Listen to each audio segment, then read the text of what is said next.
चलिए स्टूडेंट्स, हम लोगों ने लास्ट क्लास में डाइजेस्टिव सिस्टम के बारे में पढ़ा था। पाचन तंत्र का 2 पार्ट हमारा कंप्लीट हो चुका था। आपको याद होगा फर्स्ट पार्ट में हमने क्या किया था, कॉमन स्ट्रक्चर बना करके, है ना, डाइजेस्टिव सिस्टम का, और हम लोगों ने इसको बढ़िया से समझा था। सेकेंड पार्ट में मैंने आपको स्टेप बाय स्टेप, है ना, डाइजेस्टिव सिस्टम का स्टेप बाय स्टेप मैंने आपको समझाया था, जिसमें से कि हम लोगों ने सेकेंड पार्ट में किस चीज़ के बारे में कवर किया था बताइएगा। तो सेकेंड पार्ट में हम लोगों ने बकल कैविटी के बारे में सर्च किया था, है ना, जो भी था ज़्यादा डिटेल में बढ़िया से उसको समझा था। चलिए, तो बकल कैविटी हमारा ख़त्म हो चुका था। बकल कैविटी में हम लोगों ने क्या क्या चीज़ें पढ़ा था, अपने दांतों के बारे में, लिप के बारे में, है ना, और जो हमारा टंग होता है यानी जीभ होता है उसके बारे में पढ़ा था, सबका काम और किन किन चीज़ों से मिल करके बना होता है, किस तरीके से करके वर्क करता है। चलिए, तो फिर अपन डाइजेस्टिव सिस्टम को आगे बढ़ाते हैं और इस थर्ड पार्ट में हम क्या करते हैं, कुछ खास चीज़ों के बारे में पढ़ते हैं जो हमारा बकल कैविटी के बाद का जो पार्ट्स होता है ना, जिसमें से कि हमारे पास क्या क्या होता है, इसोफेगस होता है, हमारा स्टमक होता है, उन चीज़ों के बारे में पढ़ते हैं। अगर टाइम बचता है तो फिर मैं आपको स्मॉल इंटेस्टाइन, लार्ज इंटेस्टाइन भी ख़त्म कर दूंगा, और लेकिन अगर टाइम नहीं बचेगा इनकेस, तो हम जो है सो डाइजेस्टिव सिस्टम का इसोफेगस एंड उसके बाद हमारा जो स्टमक होता है उस पार्ट को कंप्लीट करते हैं ना। पार्ट बाय पार्ट करेंगे, 3 से 4 पार्ट में डाइजेस्टिव सिस्टम कंप्लीट हो जाएगा, लेकिन यही होगा कि हमें थोड़ा सा समय लगेगा। आप प्लीज़ कंटिन्यू बने रहिएगा हमारे साथ में। चलिए ठीक है, तो मैं बिना लेट किए हुए स्टार्ट करता हूँ इसे। डाइजेस्टिव सिस्टम का जो थर्ड पार्ट है, फर्स्ट पार्ट में हमारा क्या था, फर्स्ट पार्ट में जो वीडियो था उसमें पूरे स्ट्रक्चर के बारे में हमने समझा। सेकेंड पार्ट में हमने बकल कैविटी से स्टार्ट किया था, है ना, जहाँ से डाइजेशन का प्रोसेस स्टार्ट होता है, और फिर जा करके हम थर्ड पार्ट में इसोफेगस के बारे में पढ़ने जा रहे हैं। ठीक है, चलिए तो आज का हेडिंग डालते हैं,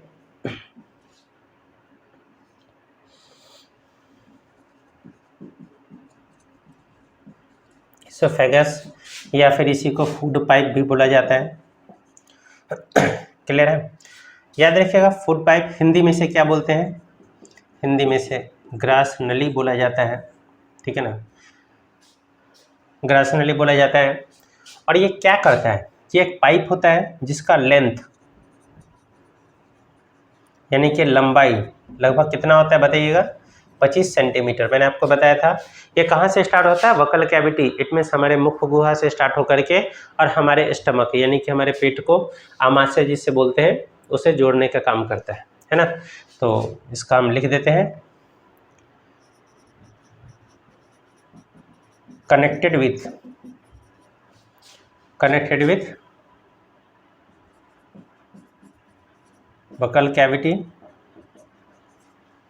एंड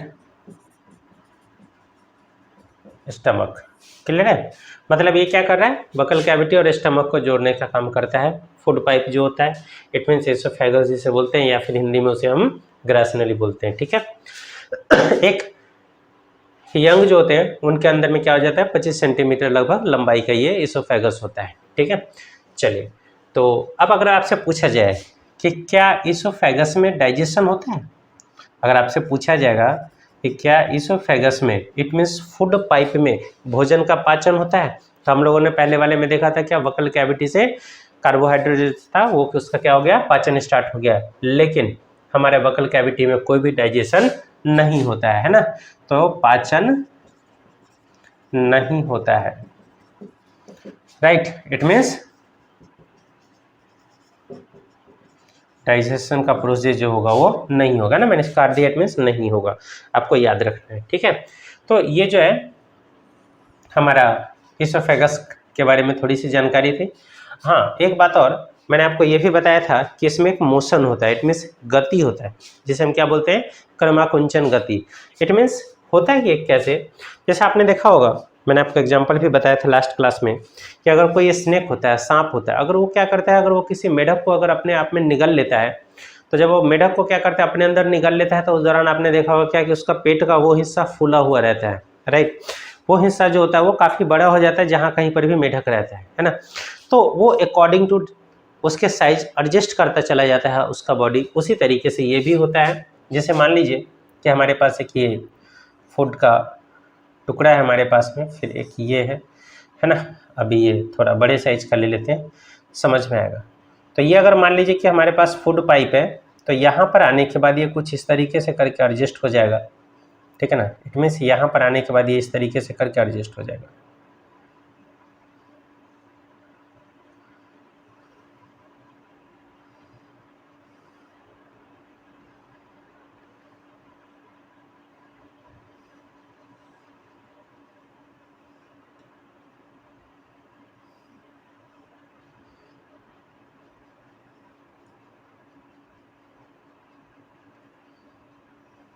फिर अगर मान लेते हैं यहाँ पर भी अगर एक टुकड़ा है तो ये क्या होगा, इस तरीके से करके हो क्या आएगा, फिर यहाँ पर फैल जाएगा, फिर यहाँ पर है इस तरीके से करके। आप देख रहे हो ना इसे ध्यान से। हाँ ये देखिए इस तरीके से करके, इट मीन्स क्या हो रहा है, ये अगर ये हमारे पास फूड का पीस है, खाने का टुकड़ा है, अगर इस तरीके से करके जिसे मैं रेड कलर से बना रहा हूँ, तो इसका मतलब क्या हो गया कि हमारा जो फूड पाइप होता है ना, इट मीन्स हमारा जो ग्रास नली होता है वो अकॉर्डिंग टू डैट इस तरीके से करके एडजस्ट होता चला जाता है। बात समझ में आ रही है नहीं? मतलब जहाँ जहाँ पर फूड का जो पीस होगा वो जैसे जैसे आगे की तरफ बढ़ता चला जाएगा, इस वाले हिस्से में, सबसे ऊपर वाले हिस्से में क्या होगा, वो कुछ इस तरीके से होगा। एक मिनट देखिएगा, वो क्या हो जाएगा, हल्का से यहाँ पर सिकुड़न होगा, इट मीन्स यहाँ पर कॉन्ट्रैक्शन होगा, और ये क्या हो जाएगा, ये सिकुड़ेगा तो आगे वाला हिस्सा अपने आप फैलेगा और धीरे धीरे करते करते खाने का टुकड़ा जो होगा वो नीचे की तरफ खिसकना शुरू हो जाएगा। ऐसा नहीं होता कि हमने खाना खाया और सीधा रोटी का पीस खाया तो वो क्या हो जाएगा, सीधे जाकर के हमारे स्टमक में डायरेक्ट नीचे गिरेगा, ऐसा बिल्कुल भी नहीं होगा। वो क्या होगा, इस तरीके से करके मूव करता हुआ स्लो मोशन में जाएगा। क्लियर है? और इस तरीके से जो एक मूवमेंट होते हुए जाता है, ठीक है ना, तो इसको हम क्या बोलते हैं, इसको हम बोलते हैं, एक मिनट, इसको हम बोलते हैं, मैं यहीं पर लिख देता हूँ,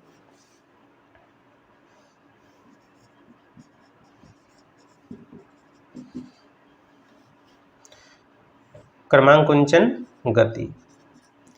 इंग्लिश में इसी का नाम हो जाता है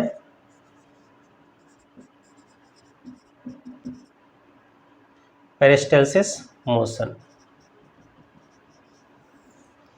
क्लियर है? तो ये था हमारा कुछ बेसिक कॉन्सेप्ट किसके बारे में, इसोफेगस के बारे में, ठीक है ना। ध्यान से देख लीजिएगा। सबसे पहले इसोफेगस, इसे हम आम बोलचाल की भाषा में फूड पाइप के नाम से जानते हैं। साइंस की भाषा में इसोफेगस बोला जाता है, ग्रास नली हिंदी में बोलते हैं। लंबाई लगभग 25 सेंटीमीटर होती है। आपसे पूछा जाएगा कि क्या इसोफेगस में फूड का डाइजेशन होता है, भोजन का पाचन होता है, तो आपका जवाब होना चाहिए नहीं। याद रखिएगा, वो इसलिए बिकॉज इसमें कोई भी डाइजेशन नहीं होता है। क्लियर है? तो आपको डायरेक्ट ऐसा भी ऑप्शन दे सकता है ना, 4 ऑब्जेक्टिव दे दिया और उसमें से आपसे पूछा जाएगा कि निम्नलिखित में से किस में जो है भोजन का पाचन नहीं होता है। क्लियर? याद रखिएगा, ये क्या करता है, इसोफेगस जो होता है यानी कि फूड पाइप जो होता है वो कनेक्टेड विथ किस किस से जुड़ा हुआ होता है, बकल कैविटी, यानी कि टॉप में क्या होगा, ऊपर में क्या होगा, अपर पार्ट जो होगा उसका बकल कैविटी से जुड़ा हुआ होगा, और लोअर पार्ट जो होगा यानी कि नीचे का हिस्सा जो होगा वो स्टमक से यानी कि हमारे आमाशय से यानी कि पेट से जुड़ा हुआ होगा।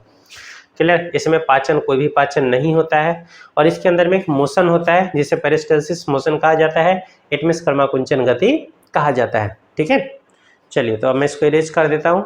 और इसके बाद फिर हमारा नेक्स्ट जो था डाइजेस्टिव सिस्टम का जो हमारा नेक्स्ट पार्ट है वो कौन सा है, बताइएगा मुझे। तो हमारा जो नेक्स्ट पार्ट है वो कौन सा होगा, वो हमारा होगा स्टमक।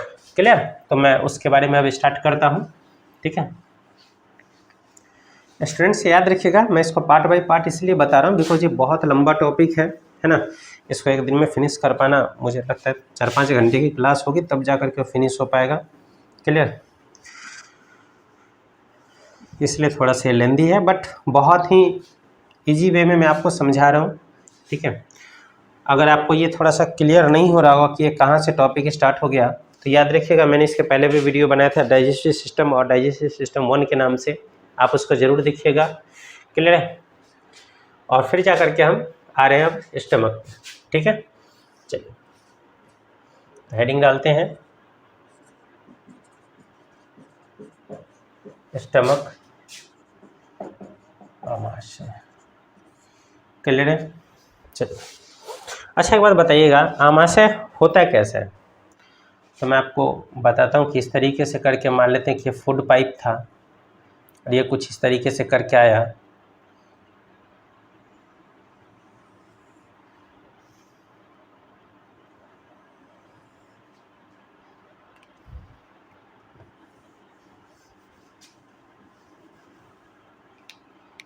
ये 1 सेकंड रुक जाइए।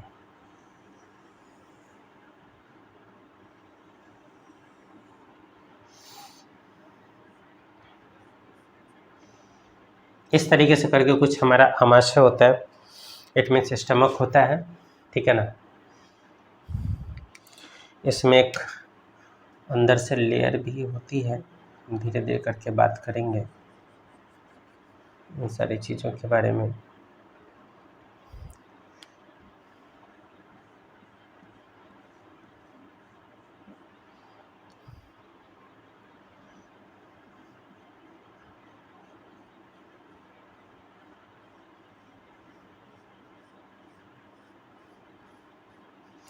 चलिए स्टूडेंट्स ध्यान दीजिएगा। तो इस तरीके से करके हमारा आमाशय होता है और ये जो है एक्चुअली रेड कलर का होता है, याद रखिएगा।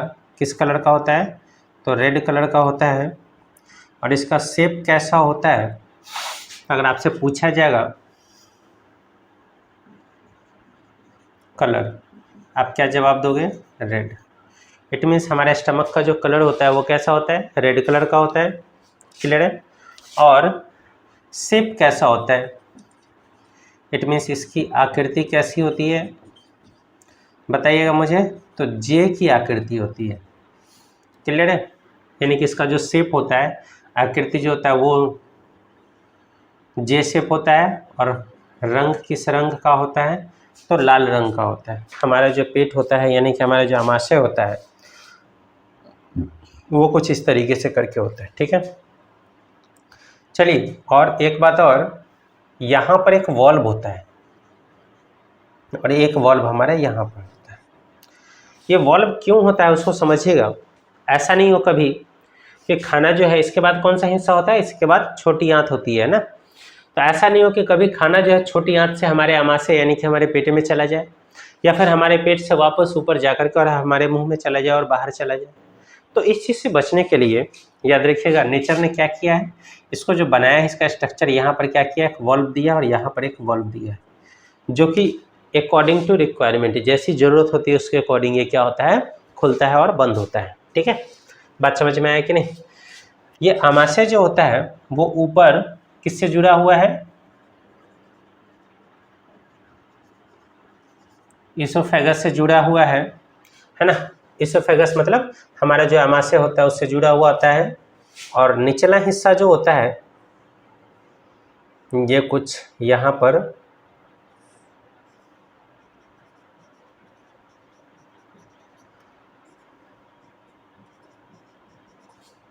ड्यूडेनम यानी कि ग्रैनी से जुड़ा हुआ होता है। और इसोफेगस यानी कि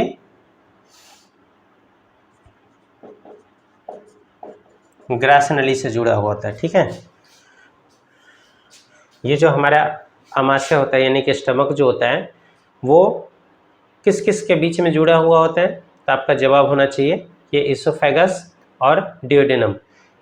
इसके जस्ट बाद जो होता है वो हमारा स्मॉल इंटेस्टाइन स्टार्ट होता है ड्यूडेनम के बाद।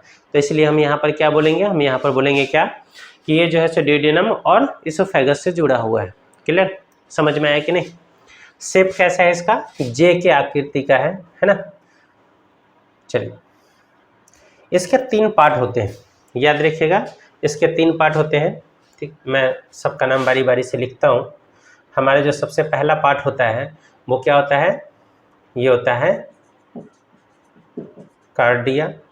दूसरा पार्ट जो होता है वो क्या होता है? फंडस। और तीसरा पार्ट जो होता है वो क्या होता है? पाइलोरिक। समझिएगा ध्यान से कौन कौन सा पार्ट्स होता है इसमें।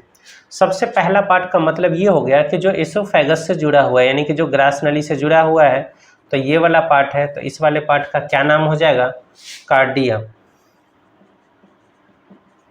ठीक है, बीच वाला जो हिस्सा है इसका क्या नाम हो जाएगा? इसका क्या नाम हो जाएगा हमारे पास में? फंडस। ठीक है, ये हो गया कार्डिया, ये हो गया फंडस। और तीसरा वाला जो पार्ट होता है यानी कि लास्ट वाला जो पार्ट होता है वो क्या कहलाता है? पाइलोरिक। क्लियर है? इट मीन्स हमारा जो स्टमक है वो 3 पार्ट में डिवाइडेड है। पहला कार्डिया, सबसे टॉप वाला पार्ट हो गया। बीच वाला जो पार्ट हो गया वो कहलाएगा फंडस। और तीसरा वाला जो पार्ट हो गया वो क्या कहलाएगा? पाइलोरिक कहलाएगा। बात समझ में आया नहीं? क्लियर है? अब एक बात और समझिएगा ध्यान से कि कार्डिया वाला जो हिस्सा है वो क्या होता है? इसोफेगस से जुड़ा हुआ होता है।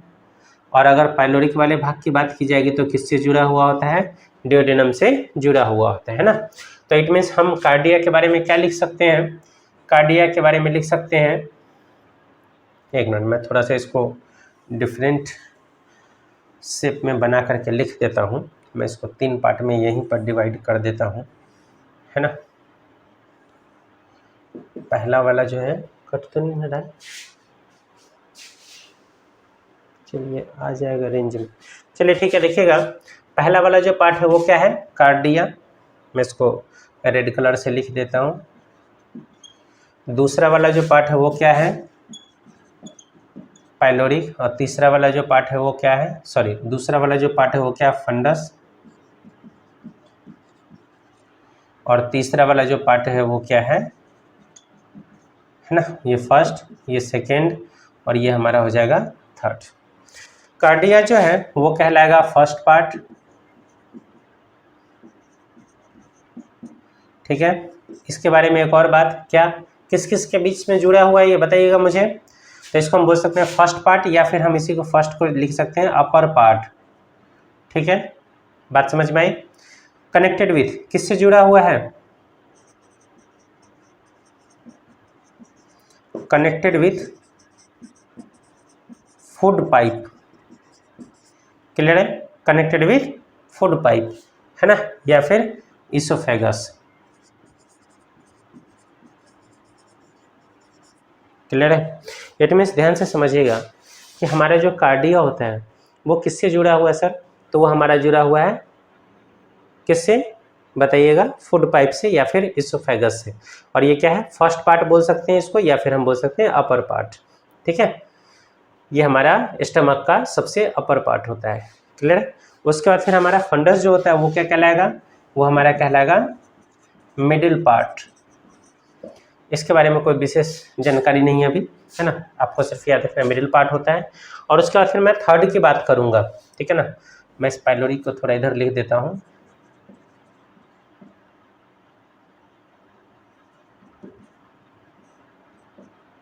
स्पेस बन गया हमारे पास।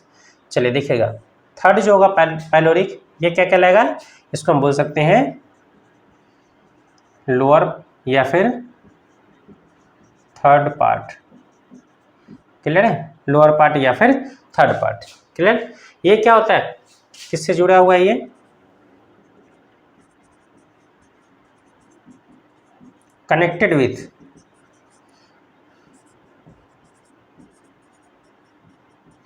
डियोडेनम, कनेक्टेड विथ डियोडेनम, हिंदी में लिख दूं तो यहाँ पर हो जाएगा ग्रहणी से जुड़ा हुआ। इसको हम बोल सकते हैं सीधे सीधे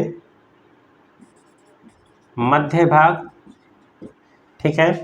और इसको हम क्या बोलेंगे, किससे जुड़ा हुआ है, तो क्या नाम है उसका,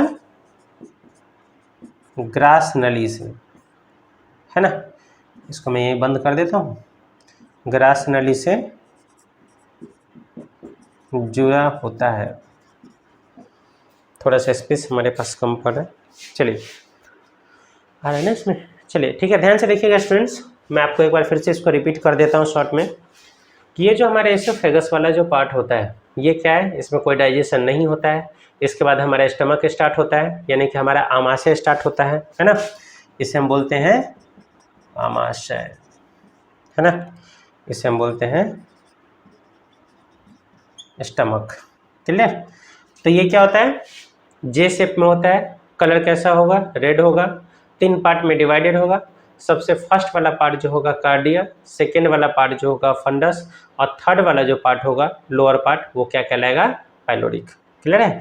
थर्ड पार्ट जो होगा वो क्या कहलाएगा, पाइलोरिक कहलाएगा, ठीक है। चलिए फर्स्ट पार्ट जो है वो हमारा एसोफेगस यानी ग्रास नली से जुड़ा हुआ है। कौन सा भाग, कार्डिया वाला जो भाग है ना, वो किससे जुड़ा हुआ है, ग्रास नली से जुड़ा हुआ है। और जो पाइलोरिक वाला भाग है वो किससे जुड़ा हुआ है, ग्रहणी यानी कि डियोडेनम से जुड़ा हुआ होता है, ठीक है। आपसे जब पाचन तंत्र के बारे में पूछेगा ना तो आपसे बहुत ज़्यादा डीपली क्वेश्चंस उठाता है इसमें से, है ना। आपसे पूछ देगा कि कौन सा हिस्सा जो होता है डियोडेनम से जुड़ा हुआ था या स्मॉल इंटेस्टाइन से जुड़ा हुआ था। तो इसलिए सारे स्ट्रक्चर को बहुत बढ़िया से समझना जरूरी है।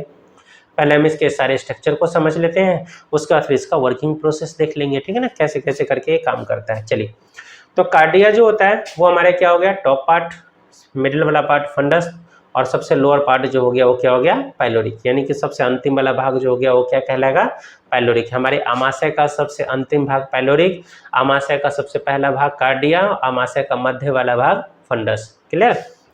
हमारे आमाशय का जो पहला भाग होता है वो ग्रास नली से जुड़ा हुआ होता है। हमारे आमाशय का जो सबसे अंतिम भाग होता है यानी कि पाइलोरिक वाला जो भाग होता है वो किससे जुड़ा हुआ होता है, तो वो हमारे ग्रहणी से जुड़ा हुआ होता है, इस जगह पे, क्लियर, समझ में आया कि नहीं। चलिए यहाँ पर और भी है, गैस्ट्रिक ग्लैंड्स वगैरह पाए जाते हैं, अभी आते हैं उस टॉपिक पर। चलिए तो ये मैंने आपको तीनों का स्ट्रक्चर समझा दिया है ना, कौन कौन सा पार्ट किससे जुड़ा हुआ है, ठीक है। चलिए तो स्टूडेंट्स आप इसको जरा 2 मिनट नोट कर लीजिए जल्दी से, आप चाहें तो वीडियो को पॉज करके भी नोट कर सकते हैं, ठीक है, फिर जा करके मैं आगे इसके बताता हूँ, ठीक। तो आप जरा जल्दी से इसको नोट कीजिए।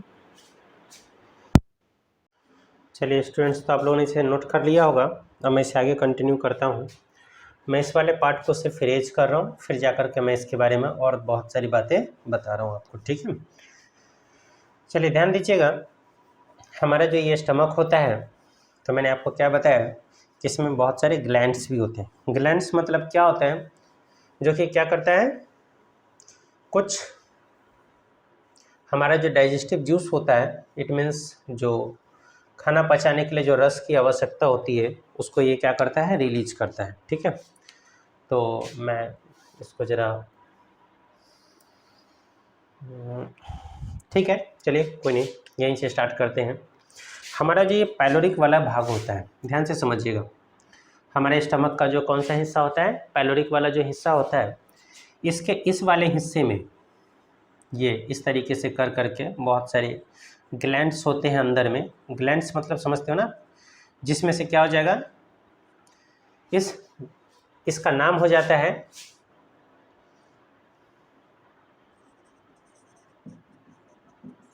गैस्ट्रिक ग्लैंड्स, ठीक है। मैं यहाँ पर आपको डिटेल में बताता हूँ, गैस्ट्रिक ग्लैंड्स, क्लियर है। किस हिस्से में पाया जाता है, पाइलोरिक वाले हिस्से में। बात समझ में आया कि नहीं। करता क्या है गैस्ट्रिक ग्लैंड्स, तो याद रखिएगा इसमें से जूस निकलता है। कौन सा जूस निकलता है सर, तो इसमें से गैस्ट्रिक जूस निकलता है। याद रखने का सिंपल सा तरीका, जो ग्लैंड का नाम है वही वाला जूस निकलता है, राइट। मतलब हमारे गैस्ट्रिक ग्लैंड्स है तो गैस्ट्रिक जूस निकलता है। हिंदी में इसे हम बोलते हैं जठर ग्रंथि, और इसे क्या बोलते हैं, जठर रस, क्लियर है। याद रखिएगा ये जठर ग्रंथि या फिर उसके अंदर से निकलने वाला जो जूस होता है, यानी कि जो रस होता है, उसे क्या बोला जाता है, जठर रस, क्लियर है। समझ में आया कि नहीं। और ये जो है जठर रस, ये क्या करता है, ये प्रोटीन का डाइजेशन करता है। किसका डाइजेशन करता है, प्रोटीन का डाइजेशन, है ना।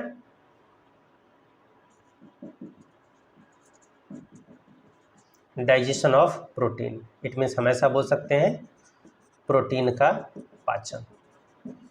क्या पूरी तरीके से, तो याद रखिएगा नहीं, ये क्या करता है, सिर्फ प्रोटीन को पेप्टोन में बदलने का काम करता है। क्या करता है, प्रोटीन को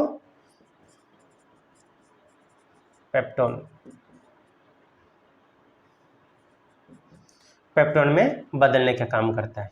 इट मीन्स ये क्या करता है, इसका आंशिक पाचन करता है। याद रखिएगा क्या करता है, इसका आंशिक पाचन करता है। किसका, प्रोटीन का। चलिए पूर्ण रूप से पाचन कहाँ होगा, तो वो हम स्मॉल इंटेस्टाइन में पढ़ेंगे, वहाँ पर जाकर के कंप्लीट होता है। चलिए अब मैं आपसे बात करता हूँ कि गैस्ट्रिक ग्लैंड्स जो होते हैं, मतलब ये गैस्ट्रिक ग्लैंड्स जो होते हैं उसके अंदर में क्या होता है, तो याद रखिएगा इसी के अंदर में ऑक्जेंटिक सेल पाया जाता है। क्या पाया जाता है, oxyntic cell. Oxyntic cell Hindi में हम इसे बोलेंगे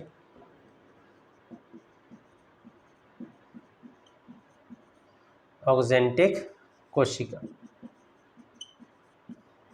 और इस ऑक्जेंटिक सेल में से क्या निकलता है सर, तो याद रखिएगा इसमें से निकलता है HCl, क्लियर है। HCl जानते हैं ना, हाइड्रोक्लोरिक एसिड। तो इसमें से क्या हो जाता है, HCl निकलता है। और इस HCl का जो pH मान होता है ना, वो 1.4 होता है। याद रखिएगा, इट मीन्स बहुत हार्ड एसिड होता है।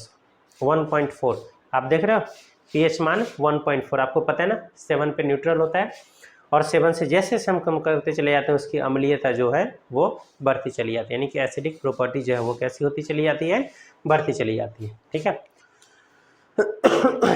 देखिए मैं इसको फिर से रिपीट कर रहा हूँ, हमारे पास ये ऑक्जेंटिक सेल होता है, कहाँ पर होता है? तो पाइलोरिक वाले पार्ट्स में होता है। क्लियर है? ये क्या करता है?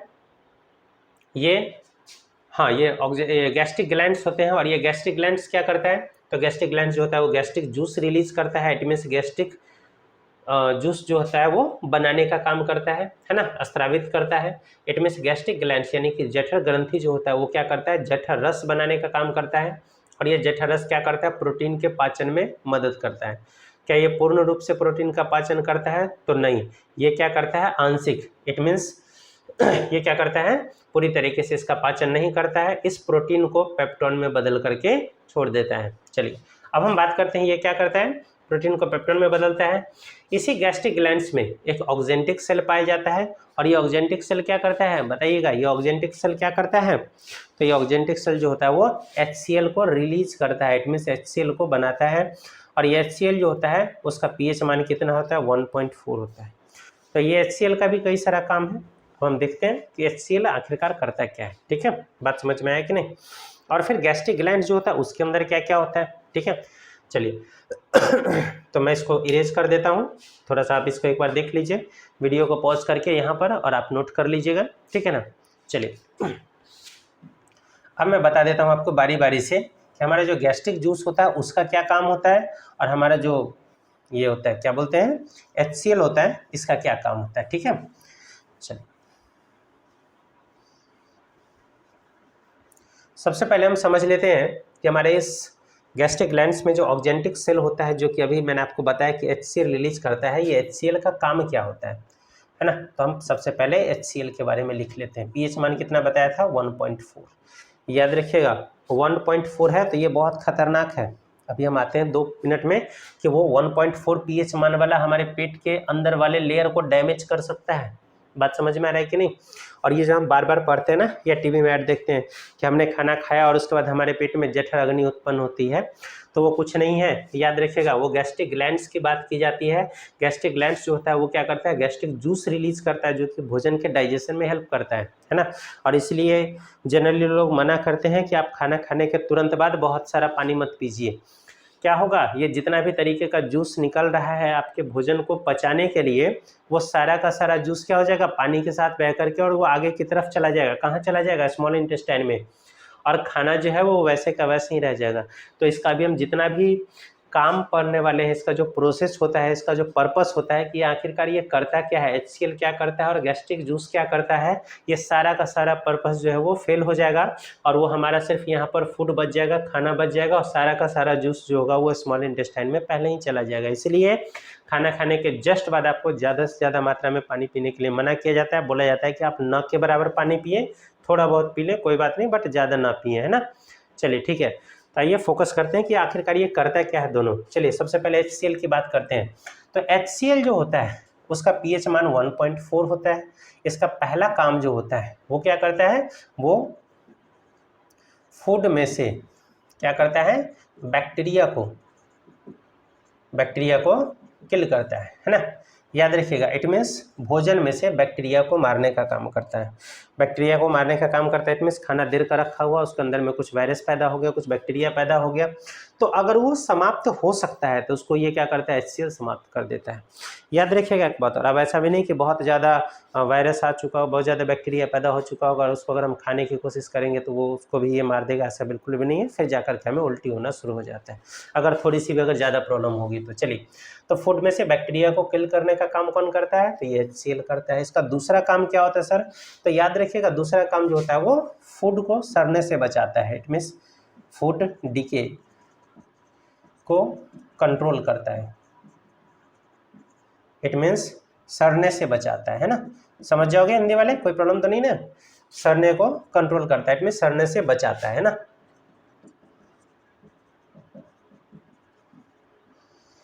तीसरा जिसका सबसे मेन काम है वो क्या है? फूड को एसिडिक बनाता है।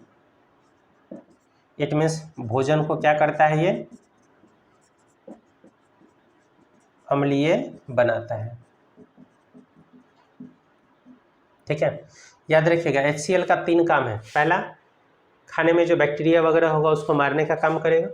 दूसरा क्या करेगा? दूसरा ये करेगा खाने को सड़ने से बचाने का काम करेगा, और तीसरा क्या करेगा, खाने को अम्लीय बनाएगा। अम्लीय बनाने से क्या होगा, उसका डाइजेशन स्टार्ट हो जाएगा, और फिर जाकर के आगे बाद में वो बेसिक भी बनेगा।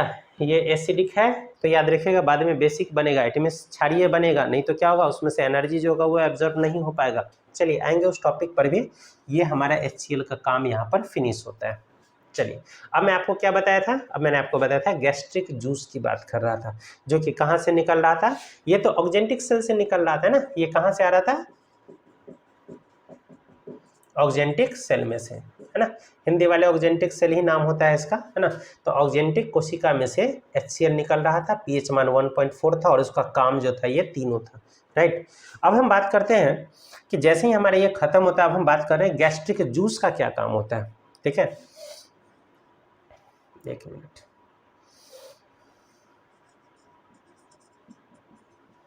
गैस्ट्रिक जूस की अगर हम बात करते हैं, इसमें से इसको हम बोलते हैं जठर रस।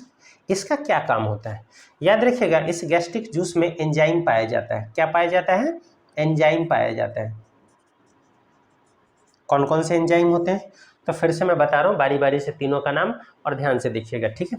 तो सबसे पहला जो होता है वो पेप्सिन होता है, ठीक है। दूसरा क्या होता है, रेनिन होता है, और तीसरा कौन सा होता है, म्यूसिन होता है, ठीक है। याद रखिएगा पहला जो होता है वो पेप्सिन होता है, दूसरा जो होता है वो रेनिन होता है, तीसरा जो होता है वो म्यूसिन होता है। पेप्सिन क्या करता है, रेनिन क्या करता है, और म्यूसिन क्या करता है। चलिए तो मैं आपको बताता हूँ सबसे पहले कि पेप्सिन जो होता है ना वो क्या करता है, प्रोटीन का डाइजेशन करता है, ठीक है। प्रोटीन को पेप्टोन में बदलता है। जो अभी मैंने आपको 2 मिनट पहले बताया था कि हमारा जो गैस्ट्रिक जूस जो होता है वो क्या करता है, पाचन जो करता है, प्रोटीन का आंशिक पाचन करता है, तो वो क्या करता है, सब प्रोटीन को पेप्टोन में बदलता है। याद रखिएगा स्टेप बाय स्टेप, क्लियर है। दूसरा रेनिन जो होता है वो क्या करता है, मिल्क को कर्ड समझते हैं ना, दही में बदलने का काम करता है। किसको सर, दूध को दही में बदलने का काम करता है। और तीसरा जो म्यूसिन होता है वो क्या करता है, HCl से सुरक्षा करता है। तो सर किसकी सुरक्षा करता है, बताइएगा किसकी सुरक्षा करता है, तो इंटरनल लेयर की सुरक्षा करता है, यानी कि आंतरिक स्तर की। किसके आंतरिक स्तर की, तो इंटरनल लेयर ऑफ स्टमक, यानी कि आंतरिक स्तर किसका, आमाशय का। मैं आपको जरा नीचे से समझाता हूँ, समझिएगा ध्यान से, बहुत इंपॉर्टेंट पॉइंट है। ये जो हमारे पास म्यूसिन दिया हुआ है ना, ये इसका क्या होता है कि म्यूसिन जो होता है वो क्या करता है सर, वो HCl से सुरक्षा करने का काम करता है। यानी कि हमारे गैस्ट्रिक जूस में से, यानी हमारा जो जठर रस निकलता है, इसमें 3 तरीके का एंजाइम होता है। मैं आपको सबसे पहले म्यूसिन की काम बता रहा हूँ, ध्यान से समझिएगा। अभी मैंने आपको क्या बताया कि हमारी बॉडी में जो होता है ऑक्जेंटिक सेल जो होता है वो क्या करता है, HCl बनाने का काम करता है। HCl का pH मान 1.4 है। अब ये 1.4 है, इसमें बहुत ज़्यादा एसिडिक है ये। और आप जानते हो ना कि अगर हमारे बॉडी पे अगर एसिड गिर जाता है तो क्या करता है, वो हमारे बॉडी के अंदर के ऊपरी लेयर को जला देता है। अगर हमारे बॉडी में ही अगर रिलीज होने लग गया HCl, जिसका अगर मान लेते हैं कि अगर pH मान 1.4 है, तो pH वैल्यू अगर 1.4 है, इट मीन्स वो बहुत ज़्यादा एसिडिक है। और बहुत ज़्यादा अगर एसिडिक है तो वो क्या करेगा, वो हमारे इस स्टमक के इंटरनल लेयर को क्या करेगा, डैमेज करना शुरू कर देगा। ध्यान से समझिएगा। तो इंटरनल लेयर को क्या करेगा, डैमेज करना शुरू कर देगा। तो क्या हो जाएगा, ये जो है इसके ऊपर एक लेयर बना लेगा। कौन बना लेगा लेयर, सबसे लास्ट वाला, इट मीन्स म्यूसिन जो होगा वो अपना क्या करेगा, किसके ऊपर एक लेयर बना लेगा। कब, स्टार्टिंग पीरियड्स में, यानी कि शुरुआती दौर में ही ये क्या करेगा, इसके ऊपर पूरे आमाशय के ऊपर एक लेयर बना लेगा। इसके लेयर बनाने से क्या हो जाएगा, इसके लेयर बनाने से ये होगा कि उसके बाद जब जैसे ही इसमें HCl रिलीज होगा, इसको कोई नुकसान नहीं होगा, इसके अंदर की दीवार को कोई नुकसान नहीं होगा। इसलिए आपको मैंने लिखा है कि म्यूसिन जो होता है वो क्या करता है, HCl से सुरक्षा देता है। इट मीन्स जो HCl रिलीज होने वाला है उसके पहले म्यूसिन ने क्या किया, अपना एक लेयर बना लिया। बात समझ में आया कि नहीं? अब अपना लेयर बना लिया, इसका मतलब ये हो गया कि अब अगर HCl आएगा भी तो उसको डायरेक्ट इस स्टमक के इंटरनल लेयर यानी कि अंदर के स्तर को टच होने से रोकेगा और वो क्या करेगा, इसको डैमेज होने से बचाएगा। तो पहला हमारा म्यूसिन का काम ये हो गया। दूसरा एंजाइम जो होता है वो कौन सा होता है, रेनिन होता है। तो रेनिन क्या करता है, मिल्क को कर्ड में बदलता है, इट मीन्स दूध को दही में। हम जो दूध पीते हैं वो क्या होता है, सबसे पहले दही के रूप में बदलता है और उसके बाद जाकर के उसका डाइजेशन स्टार्ट होता है। उसके लिए कौन सा होता है हमारे पास में, रेनिन जो एंजाइम होता है वो इस पे काम करता है। चलिए पेप्सिन एंजाइम क्या करता है ना? तो पेप्सिन एंजाइम क्या करता है बताइएगा, प्रोटीन को पेप्टोन में बदलने का काम करता है। इट मीन्स हम प्रोटीन वाली जितनी भी चीज़ें खाते हैं तो उसका डाइजेशन कैसे होगा, डायरेक्ट हमको प्रोटीन नहीं मिलेगा। तो सबसे पहले क्या हो जाएगा, प्रोटीन जो होगा वो पेप्टोन में बदलेगा और फिर जाकर के बस यहाँ पर सिर्फ आंशिक पाचन हुआ है ना। इट मीन्स यहाँ पर जो है वो उसकी पूरी तरीके से डाइजेशन नहीं हुआ प्रोटीन का, फिर ये आगे बढ़ जाएगा है ना। और आगे इस तरीके से करके सबसे पहले कि जब तीनों के तीनों एंजाइम काम करेगा, क्लियर है, और HCl काम करेगा तो उसके बाद फूड जो होगा ना, फूड क्या कहलाएगा बताइएगा, फूड जो होगा वो हाफ लिक्विड स्टेट में चला जाएगा, लिक्विड स्टेट। इस प्रकार से क्या हो जाएगा, हमारा फूड जो होगा वो हाफ लिक्विड स्टेट में आ जाएगा। और हाफ लिक्विड स्टेट जिसे हम बोला जाता है हिंदी में काइम, ठीक है, काइम यानी कि, या फिर ऐसा बोल सकते हैं लुगदी, ठीक है ना, लुगदी की अवस्था में आ जाता है। इट मीन्स वो पेस्ट टाइप का बना हुआ हो जाता है और जब वो पेस्ट टाइप का बना हुआ हो जाता है उसके बाद क्या हो जाएगा, यही भोजन जो होगा वो आगे डाइजेशन के लिए, डाइजेशन का प्रोसेस पूरा करने के लिए ड्यूडेनम से होते हुए कहाँ चला जाएगा, स्मॉल इंटेस्टाइन में चला जाएगा, ठीक है। चलिए स्टूडेंट्स, तो इस तरीके से करके ये हमारे स्टमक का पार्ट कंप्लीट होता है, ठीक है ना। मैं इसको एक बार फाइनली रिपीट कर चुका हूँ, आप इसको एक बार बढ़िया से देख लीजिएगा और वीडियो को पॉज करके आप क्या कीजिएगा कि आराम से इसको नोट करके रख लीजिएगा। सिर्फ याद रखना है हमको पेप्सिन का, रेनिन का और म्यूसिन का क्या यूज़ है। उसके बाद फिर हमारे पास जो HCl बन रहा है उसका क्या यूज़ है, क्लियर। HCl जो बन रहा है वो क्या करता है, और जो हमारा गैस्ट्रिक जूस बनता है पेप्सिन, रेजिन और म्यूसिन वो क्या करता है, ठीक है ना, याद रखिएगा। और इस तरीके से करके हम इस टॉपिक को आज यहाँ फिनिश करते हैं। फिर जा करके क्या करता हूँ मैं नेक्स्ट वीडियो में आपको इसके बाद स्मॉल इंटेस्टाइन, लार्ज इंटेस्टाइन, ठीक है, वो हमारा बच जाता है। पैनक्रियाटिक जूस वगैरह आकर के हमारे इस काइम में मिक्स होता है और उसके बाद फिर जा करके स्मॉल इंटेस्टाइन जो होता है उसका डाइजेशन करता है। फिर जा करके लार्ज इंटेस्टाइन भी उसका जो भी प्रोसेस होता है यानी कि वाटर का एब्जॉर्प्शन वगैरह करने का काम करता है ना। तो इस तरीके से करके जो होता है हमारा डाइजेशन का प्रोसेस पूरा होता है। तो फिलहाल हम लोगों ने यहाँ पर स्टमक के बारे में पढ़ा, नेक्स्ट वीडियो में मैं इससे आगे और आपको बताऊंगा। चलिए ठीक है, तो इस क्लास को मैं यहीं पर फिनिश करता हूँ, हमारे साथ कंटिन्यू बने रहिएगा।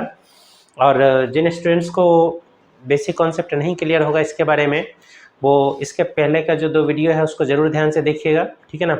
उसमें आपको सारी चीज़ें क्लियर की गई है, सारी बातें समझाई गई है। पहले वीडियो में मैंने आपको स्ट्रक्चर बना के बताया, दूसरे वीडियो में मैंने क्या किया, आपको बकल कैविटी के बारे में बताया और बकल कैविटी के सारे पार्ट्स कौन कौन से होते हैं वो बताया। और आज ये 3rd वीडियो में हम लोगों ने क्या देखा, इसोफेगस एंड स्टमक के बारे में। हाँ, एक बात और, ये सारा प्रोसेस होने के दौरान हमारे पेट में खाना जो होता है वो कितने घंटे के लिए रहता है, तो याद रखिएगा 3 से 4 घंटे के लिए रहता है, क्लियर है। 3 से 4 घंटे में डाइजेशन का प्रोसेस जो होता है वो यहाँ से आगे बढ़ के और स्मॉल इंटेस्टाइन में चला जाता है, क्लियर है। तो खाना जो होता है, और आपको पता है ना, इसलिए बोला जाता है ये सारा का सारा जो भी हमने अभी यहाँ पर एसिड के बारे में पढ़ा, HCl के बारे में पढ़ा या एंजाइम के बारे में पढ़ा, यही सब क्या कर रहा है, हमारे खाने को डाइजेस्ट करने में हेल्प करता है, राइट। हमारे खाने को क्या करता है, वो डाइजेस्ट करता है। फॉर एग्जांपल प्रोटीन का, मिल्क का, है ना। HCl जो होता है सुरक्षा करता है, फूड को एसिडिक बनाता है, खाने को सड़ने से बचाता है, ये सारा प्रोसेस होता है। और अगर हम खाना खाने के टाइम पे ही बहुत ज़्यादा मात्रा में पानी पी लेते हैं तो उस दौरान क्या होता है, सारा का सारा जो भी ये एंजाइम वगैरह है ये सब के सब पानी के साथ मिक्स होकर के, और आपको पता है कि पानी का डाइजेशन सबसे पहले होता है। अगर आपने खाने के साथ अगर बहुत सारा पानी पी लिया तो पहले पानी डाइजेस्ट होगा और वो स्मॉल इंटेस्टाइन में चला जाएगा और उसके बाद खाना डाइजेस्ट होना स्टार्ट होगा। और पता चल रहा है कि जितना भी इसके अंदर में ये सारा का सारा एंजाइम वगैरह मिक्स हुआ था वो सब का सब क्या हुआ, पानी के साथ आगे की तरफ बढ़ गया और खाने को डाइजेस्ट करने के लिए जो एंजाइम की ज़रूरत है वो बचेगा नहीं। इसलिए खाना खाने के टाइम पे बहुत ज़्यादा मात्रा में पानी पीने के लिए मना किया जाता है। इसका साइंटिफिक रीज़न ये। चलिए ठीक है, तो मैं अब इसको यहीं पर फिनिश करता हूँ, नेक्स्ट क्लास में फिर मिलते हैं। ठीक है, फिर जाकर के डाइजेशन सिस्टम को हम नेक्स्ट क्लास में फिनिश कर लेंगे। ठीक है, चलिए तब तक के लिए okay, thank you, take care और हमारे साथ कंटिन्यू बने रहिएगा। फिर मैं नेक्स्ट वीडियो में आपसे मिलता हूँ। Okay, thank you.